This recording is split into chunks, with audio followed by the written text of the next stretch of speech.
What if you had an inferiority complex without knowing? Because that's something extremely common among young people.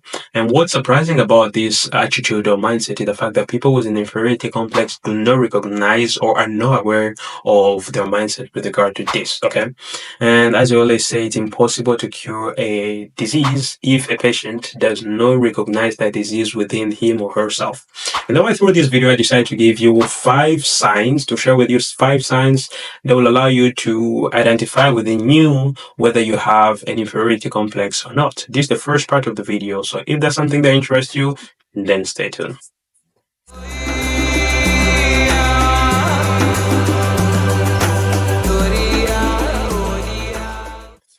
Hello guys, welcome to Let's Grow Together Afro. My name is David Bisimu Murabazi. On this channel, we share topics related to personal growth, culture growth, as well as business related topics. So if that's something that interests you, then you can be certain that you're on the right channel.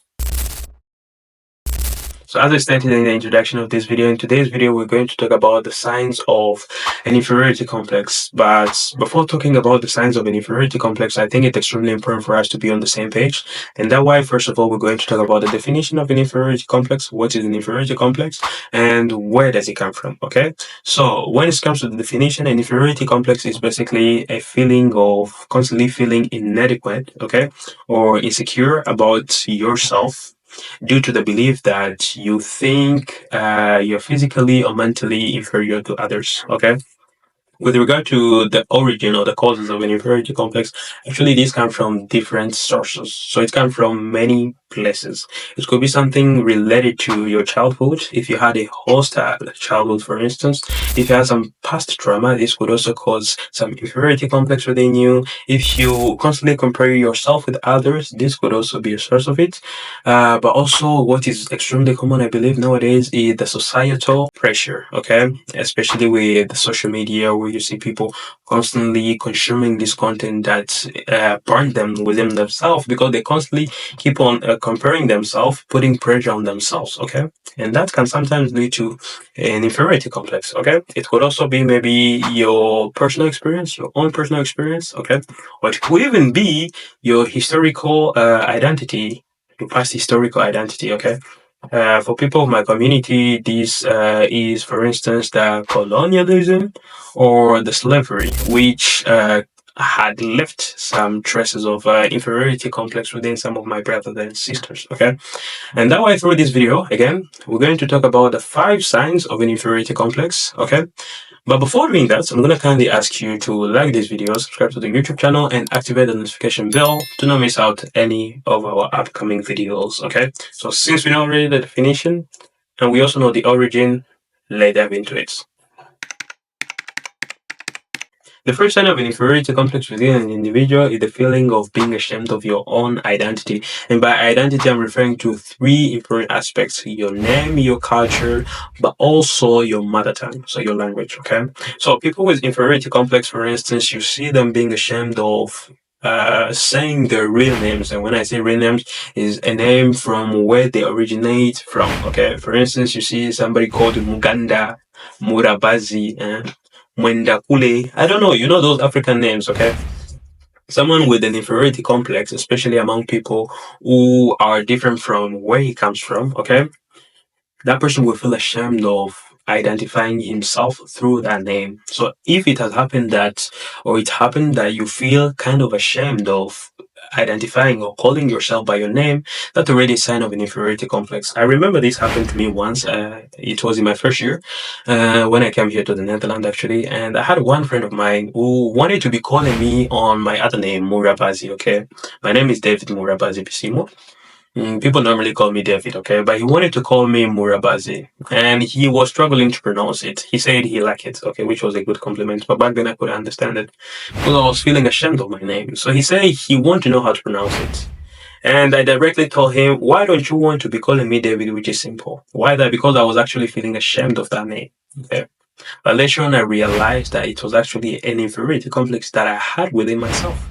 I've now done a proper work on myself and I don't have that feeling anymore. That's something that I worked on and I don't have such kind of feeling or attitude with regard to my identity. And in this case, I'm referring to my name. Okay. I will probably say it wherever I am, no matter where I am. Okay. Because that's who I am. That's part of me. People with an inferiority complex feel ashamed of their culture. In most cases, this is due to the religion that was brought to us, okay?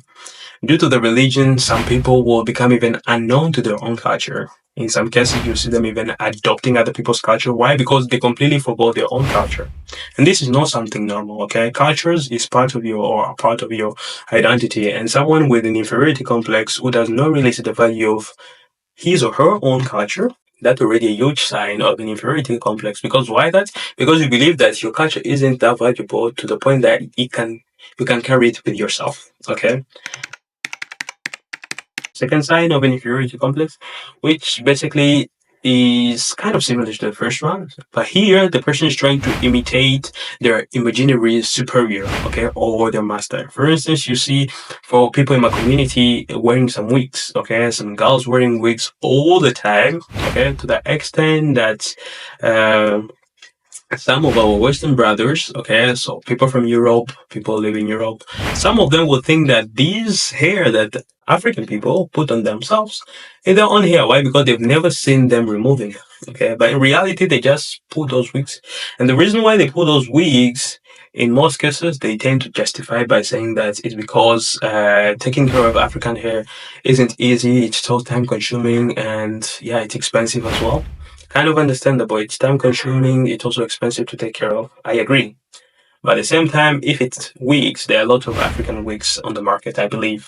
I know they are there, okay? And it's even becoming more popular. So if you're looking for that easiness of, easily switching, that flexibility, then you can go for something that reflects your identity, okay? I have nothing against people, Caucasian people, okay? I love those people because they're also my people, although they're also my brothers, okay? Honestly speaking. But when it's come to a person's identity, at least do or put on something that reflects your identity, okay?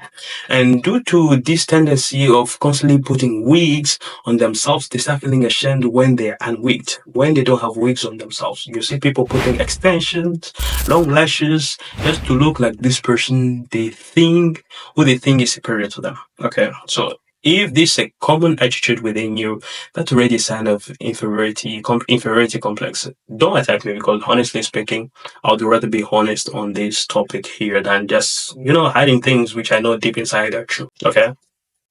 For instance, I'm going to show you a video on the screen. Look at this video, okay? Imagine having developed an inferiority complex to the extent that you start imposing it on such a young child, okay? Such a young girl. All she would have known, all she will know from her childhood to her adulthood is the fact that her mom used to put some wigs, which is not her hair, okay? And she started putting also those same wigs on the child's wig. And basically, how would this child one day get to a point where she loves herself? She loves who she is. Her hair, for instance, which is also her identity. How will she get there if from her childhood her mom used to show her through those actions that the wigs are better than her own hair?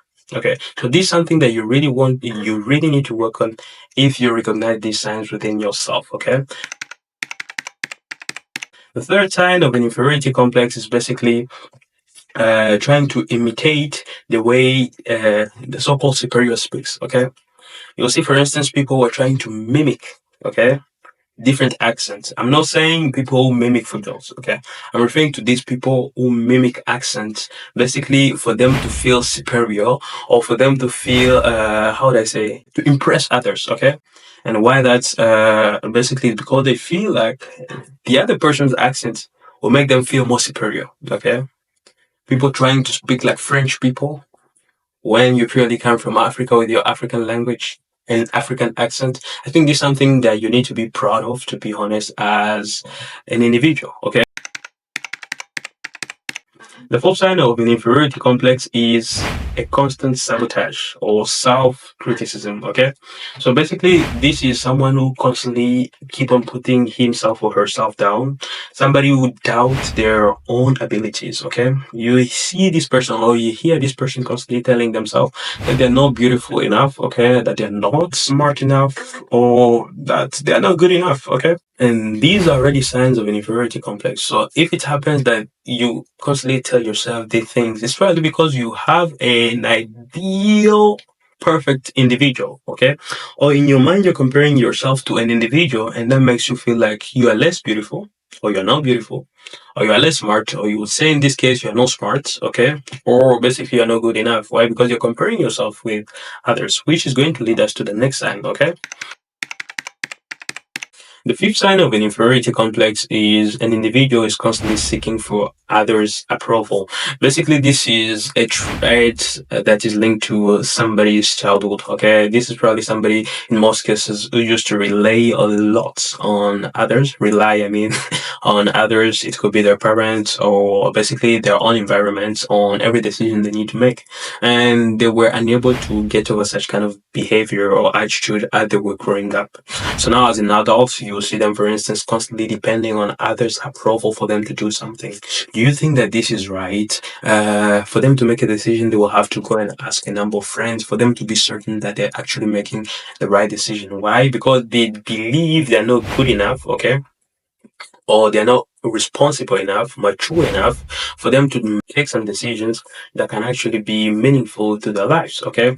I'm not referring to those people, for instance, who are working and need their superior approval to make some decisions. Okay, this is different.